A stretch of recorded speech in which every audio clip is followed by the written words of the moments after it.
Саламатсыңар балдар. Онлайн сабагыбызды баштайлы. Бүгүн бизде кыргыз тили сабагы. Маанайларыбыз жакшыбы балдар? Келе сабагыбызды баштаардан мурда жагымдуу маанай түзүп алалы. Ал үчүн баарыбыз башыбыздан өткөн жагымдуу окуяны эстеп, жылмайып алалычы. Азаматсыңар балдар. Анда эмесе онлайн сабагыбыздагы биз так аткаруучу алтын эрежелер менен тааныштырып коеюн балдар. Ар бир күнү ар бир сабакты калтырбастан убагы менен онлайн сабакка катышып турабыз. Экинчиден, мугалим тарабынан берилген тапшырмаларды так аткарабыз. Көңүл коюп угабыз, сабактын учурунда көңүл коюп отурабыз. Үчүнчүдөн, сабакта берилген жазуу жумуштарын бирөөсүн да калтырбай дептерибизге жазып турабыз. Ал үчүн 4-чейрек боюнча жаңы дептер ачабыз дагы ар бир жазуу ишин жазууну унутпаңыздар. Бул биздин алтын эрежелерибиз. Бүгүнкү сабагыбыздын темасы балдар багыныңкы байланыштагы татаал сүйлөм жана анын түрлөрүн кайталоо. Себеп багыныңкы сүйлөм. Бүгүнкү сабагыбыздын максаты балдар багыныңкы байланыштагы татаал сүйлөм жана анын түрлөрү боюнча алган билимдерибизди бышыктайбыз, эске салабыз жана ошондой эле кеңейтебиз. Себеп багыныңкы сүйлөм боюнча түшүнүк алабыз. Эсибизге салалычы балдар, багыныңкы байланыштагы татаал сүйлөм деген эмне эле? Ал үчүн мен силерге тесттик суроолорду даярдап койгом. Ошол суроолорго азыр жооп берип көрөбүз. Кана. Биринчи суроо. Багыныңкы сүйлөм эмнени билдирет? Варианттары: А. Жөнөкөй сүйлөмдөгү ойдун ар түрдүү кырдаалын. Б. Багыныңкы байланыштагы татаал сүйлөмдүн ар түрдүү кырдаалын. В. Баш сүйлөмдө айтылган ойдун ар түрдүү кырдаалын. Кана балдар, эсибизге салып, туура вариантын белгилейбиз. Текшеребиз. Баш сүйлөмдө айтылган ойдун ар түрдүү кырдаалын билдирет. Кийинки экинчи суроо. Багыныңкы сүйлөмдүн канча түрү бар? А. 6 түрү бар. Б. 9 түрү бар. В. 8 түрү бар. Канча түрү бар эле балдар гана багыныңкы сүйлөмдүн? Туура вариантын белгилейбиз. Демек багыныңкы сүйлөмдүн балдар 9 түрү бар деп өткөнбүз, Демек Б варианты туура. Үчүнчү суроо. Багыныңкы сүйлөмдөрдүн мааниси боюнча бөлүнүшү. Асы: себеп, максат, мезгил, шарттуу, каршы, сыпат, салыштырма, орун, өлчөм багыныңкы сүйлөм. Б. Байламталар, тең байланыштагы, багынычтуу байланыштагы татаал сүйлөм. В. Аралаш, жөнөкөй, бирөңчөй, көп багыныңкылуу татаал сүйлөм болуп бөлүнөт дейт. Кана кайсы варианты туура деп эсептейбиз балдар? Белгилеп алабыз. Багыныңкы сүйлөмдөр мааниси боюнча кандай бөлүнөт эле? А варианты туура экен. Себеп, максат, мезгил, шарттуу, каршы, сыпат, салыштырма, орун, өлчөм багыныңкы сүйлөм болуп бөлүнөт. Кийинки суроо. Люба келгенден бери каныш жалгыздык тарткан жок. Сүйлөмдөгү багыныңкы сүйлөмдү табабыз. А. Люба келгенден бери. Б. Каныш жалгыздык тарткан жок. В. Люба келгенден. Туура вариантын белгилейбиз балдар. А варианты туура экен, Люба келгенден бери. Себеби бул сүйлөм кийинки сүйлөмгө багыныңкы абалда турат, каныш жалгыздык тарткан жок деген бул баш сүйлөм. Кана кийинки суроого өтөбүз. Мезгил багыныңкы сүйлөм эмнени билдирет? А. Баш сүйлөмдөгү ойдун кырдаал менен болгон байланышын. Б. Баш сүйлөмдөгү ойдун убакыт менен болгон байланышын. В. Баш сүйлөмдөгү ойдун ар кандай маанисин билдирет дейт. Мезгил багыныңкы сүйлөм баш сүйлөмдөгү ойдун убакыт менен болгон байланышын билдирет экен.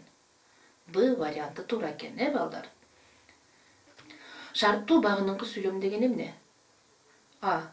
Сүйлөм ээсинин шартын билдирет. Б. Сүйлөмдүн баяндоочу шарттуу ыңгай аркылуу уюшулат. В. Баш сүйлөмдөгү ойдун ар кандай шартын билдирет. Эсибизге салабыз балдар, туура жообун белгилейбиз. Демек В варианты туура экен. Шарттуу багыныңкы сүйлөм баш сүйлөмдөгү ойдун ар кандай шартын билдирет. Кийинки суроо. Баш кесмек бар, тил кесмек жок. Татаал сүйлөмдүн тутумундагы түгөйлөрдүн өз ара маанилик катышы. Жанагы багыныңкы сүйлөм менен баш сүйлөм кандай маанилик катышта турат? А. Карама каршы. Б. Мезгилдеш. В. Салыштырма. Кана туура вариантын белгилейбиз. Баш кесмек бар, тил кесмек жок. Мааниси боюнча кандай сүйлөм? Бул сүйлөм карама каршы багыныңкы сүйлөм экен, Сын сыпат багыныңкы сүйлөм. А. Баяндоочтун сын сыпатын билдирет.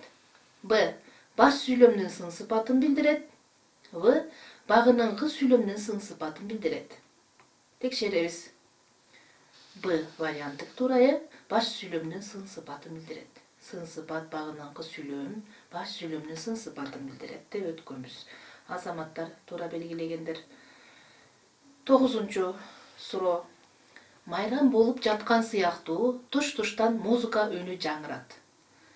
Бул сүйлөм мааниси боюнча кандай сүйлөм? Сын сыпат багыныңкы сүйлөмбү? А вариантында. Б варианты салыштырма багыныңкы сүйлөмбү? В варианты эки тутумдуу сүйлөмбү? Текшерип коебуз кана. Албетте бул салыштырма багыныңкы сүйлөм, Бул жерде салыштыруу маанисинде айтылып атат. Кийинки акыркы сурообуз. Орун багыныңкы сүйлөмдү табабыз.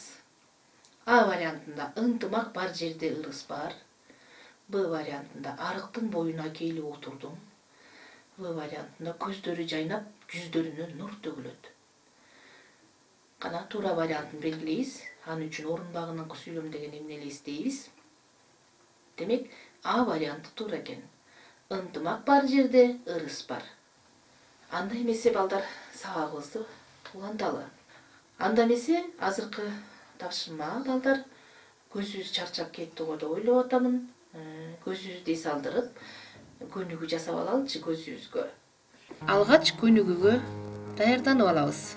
Ал үчүн боюбузду түздөп, жай отурабыз. Башыбызды түздөйбүз. Андан кийин көзүбүздү бат-баттан ирмегилейбиз. Андан кийин көзүбүздү сааттын жебеси боюнча жай айландырабыз. Кайрадан тескери жакты көздөй айландырабыз. Андан кийин көзүбүздүн сол көзүбүздүн ылдыйкы кычыгынан оң көзүбүздүн өйдөккү кычыгын карайбыз. Сол көзүбүздүн өйдөккү кычыгынан оң көзүбүздүн ылдыйкы кычыгын карайбыз. Сөмөбүздү мурдубуздун учуна тийгизип, сөмөбүздү караганга аракет кылабыз. Азаматсыңар. Эс алып алдыкпы балдар? Андай болсо, сабагыбызды уланталы. Бүгүнкү өтүлчү жаңы темабыз себеп багыныңкы сүйлөм. Ал үчүн азыр оюбузду жыйынтыктап бардыгыбыз болгон көңүлүбүздү сабакка буралы. Жана алтын эрежеде айтылгандай, ар нерсеге алакты болбойлу, теманы түшүнгөнгө аракет кылалы. Анда эмесе баштадык. Себеп багыныңкы сүйлөм. Себеп багыныңкы татаал сүйлөмдө багыныңкы сүйлөм айтылып жаткан ойдун себебин, ал эми баш сүйлөм анын натыйжасын билдирет. Баш сүйлөмдөгү окуянын, кыймыл-аракеттин натыйжасынын себебин билдирип, эмнеликтен, эмне үчүн, эмне себептен деген суроолорго жооп берген сүйлөмдөр себеп багыныңкы сүйлөм деп аталат. Мисалы үчүн, кар басылып, айлана ачыла түшкөн. Айлана эмне себептен ачыла түштү? Айлана кар басылган себептен ачыла түштү.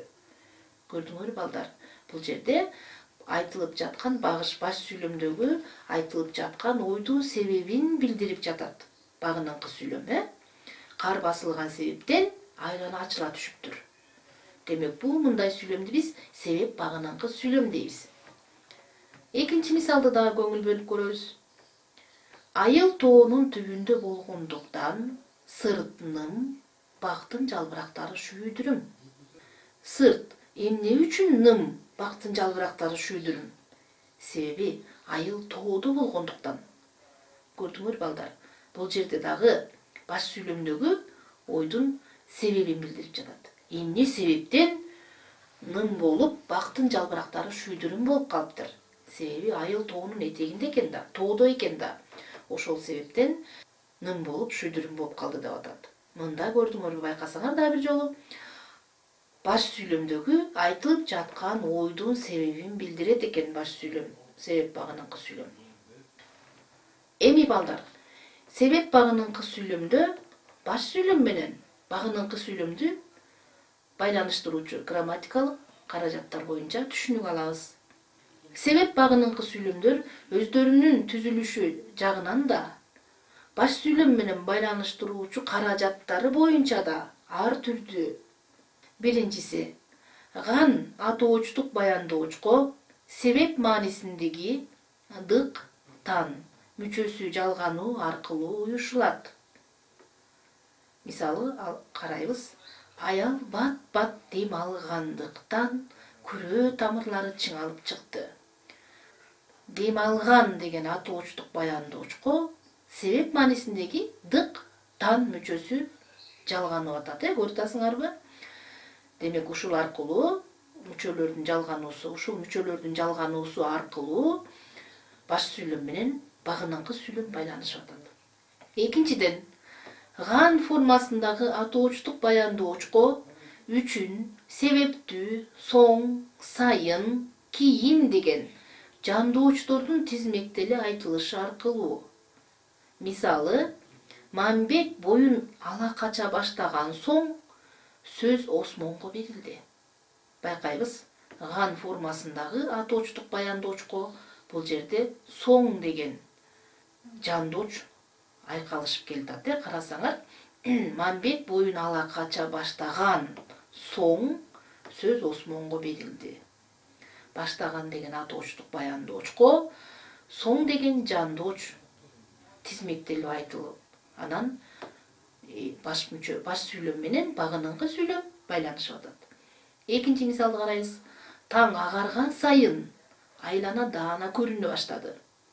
Бул жерде дагы ган формасындагы агарган деген атоочтук баяндоочко сайын деген жандооч тизмектели айтылып, баш сүйлөм менен багыныңкы сүйлөм байланышып жатат.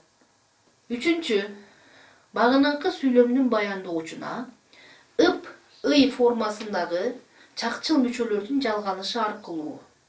Мисалы, көпчүлүгү анысы же мунусу жетишпей кош айдоо бүт элек деген сүйлөмдү алып карасак, бул жерде ый формасындагы чакчыл мүчө жалганып атат багыныңкы сүйлөм баяндоочуна. Жетишпей деген баяндоочко ый формасындагы чакчыл мүчө жалганып атат. Ошол аркылуу багыныңкы сүйлөм менен баш сүйлөм байланышып келген. Төртүнчү, себеп маанисиндеги ган, дык, тан формага күмөн маанисиндеги б уландысынын жалганышы аркылуу байланышат. Мисалы үчүн, баягыдай уйкусурабай боюм сергигендиктенби, же айыл жаштарынын көңүлдүү жыйыны көңүлүмдү кытыгыладыбы, айтор жаткым келбей калды. Карайбыз. Себеп маанисиндеги ган, дык, тан формага бул жерде күмөн маанисиндеги б уландысы жалгануу аркылуу багыныңкы сүйлөм менен баш сүйлөм байланышып турат. Бешинчи, өткөн чак д формасындагы баяндоочко белем жана чыгыш жөндөмөсүндөгү атоочтук баяндоочко улам деген жардамчы сөздөрдүн тизмектели айтылышы аркылуу байланышат. Мисалы үчүн, баса кабагың салыңкы келгенден улам ушундай сүйлөрүңдү сезген элем деген сүйлөмдө келгенден деген чыгыш жөндөмөсүндөгү атоочтук баяндооч болуп атат. Келгенден деген бул баяндоочко улам деген жардамчы сөз тизмектели айтылып, анан баш сүйлөм менен багыныңкы сүйлөм байланышып жатат. Демек балдар, көрдүңөрбү? Себеп багыныңкы сүйлөмдө багыныңкы сүйлөм менен баш сүйлөмдү байланыштыруучу каражаттар мына ушулар. Себеп багыныңкы сүйлөм боюнча алган билимибизди бышыктоо үчүн төмөнкү көнүгүүгө көңүл бөлөбүз балдар. Бул сүйлөмдөрдөгү көп чекиттин ордуна тиешелүү мүчөлөрдү коюп, багыныңкы сүйлөм менен баш сүйлөмдү байланыштырабыз. Дептерибизге көнүгүүнү жазууну унутпайбыз балдар. Баарыбыз көңүл бөлөбүз. Кар жаап турган мал короодон чыккан жок. Турган дегенден кийинки көп чекиттин ордуна биз себеп багынакы сүйлөмдү уюштуруучу мүчөлөрдү коебуз. Мал короодон эмне үчүн чыккан жок? Мал короодон кар жаап тургандыктан чыккан жок десек болот, балдар. Демек, тургандыктан. Бул жерде ган формасындагы атоочтук баяндоочко себеп маанисиндеги дыктан мүчөлөрү жалганып, анан баш сүйлөм менен багынакы сүйлөм байланышып атат. Тоют мол болгон, чыгаша болгон жок. Чыгаша эмне үчүн болгон жок же эмне себептен болгон жок? Тоют мол болгон үчүн десек туура болот го дейм, балдар. Демек, тоют мол болгон үчүн чыгаша болгон жок. Бул жерде баш сүйлөмдөгү ойдун себебин билдирип жатат, Бул жерде ган формасындагы атоочтук баяндоочко болгон деген атоочтук баяндоочко үчүн деген жандооч тизмекте эле айтылып, баш сүйлөм менен багынакы сүйлөм байланышып турат.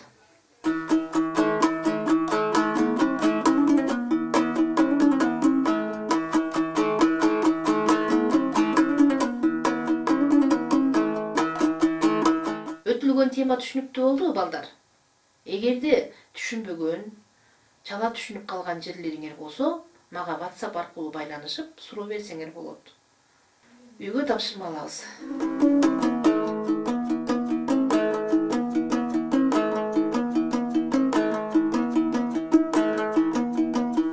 Ушуну менен, балдар, онлайн сабагыбыз аягына чыкты. Сак саламатта тургула.